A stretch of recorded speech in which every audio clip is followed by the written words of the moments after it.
বর্তমানে সিঙ্গাপুরে অবস্থান করছেন বিএনপির মহাসচিব মির্জা ফখরুল ইসলাম আলমগীর। স্ত্রীর চিকিৎসার জন্য ৬ এপ্রিল ঢাকা ছাড়েন তিনি। সেখান থেকে ১০ এপ্রিল সামাজিক মাধ্যমে স্ত্রীকে নিয়ে আবেগঘন পোস্ট দিয়েছেন এই বর্ষিয়ান নেতা। মির্জা ফখরুল জানান, ২০২২ সালের ডিসেম্বরে তার স্ত্রী রাহাতারা বেগমের অসুখ ধরা পড়ে। তখনই অস্ত্রোপচারের সিদ্ধান্ত নেন তিনি, কিন্তু অস্ত্রোপচারের আগের দিন গ্রেপ্তার হতে হয় তাকে। বিএনপি মহাসচিব লিখেছেন, অস্ত্রোপচারের আগের দিন রাত ৩টায় আমাকে আমার নিজ বাসা থেকে তুলে নিয়ে যায় আওয়ামী পুলিশ।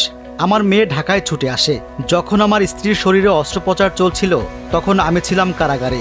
আমার কন্যারা এবং চিকিৎসক জাহিদ ছাড়া আর কেউ তখন হাসপাতালে ছিলেন না। আমাদের ভারপ্রাপ্ত চেয়ারপারসন ও আমার ভাই বোনেরা ফোনে খোঁজ খবর রাখছিলেন। এ সময় স্ত্রীর ধৈর্যের প্রশংসা করে মির্জা ফখরুল আরও লিখেছেন, আমার স্ত্রীর সবকিছু অসীম ধৈর্য ও হাসি মুখে মোকাবিলা করেছেন।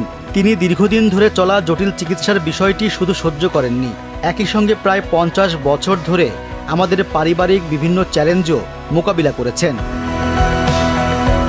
এখন তার স্ত্রীর শারীরিক অবস্থা বেশ ভালো, তবে ৬ মাস পর আবার যেতে হবে বলে জানিয়েছেন মির্জা ফখরুল।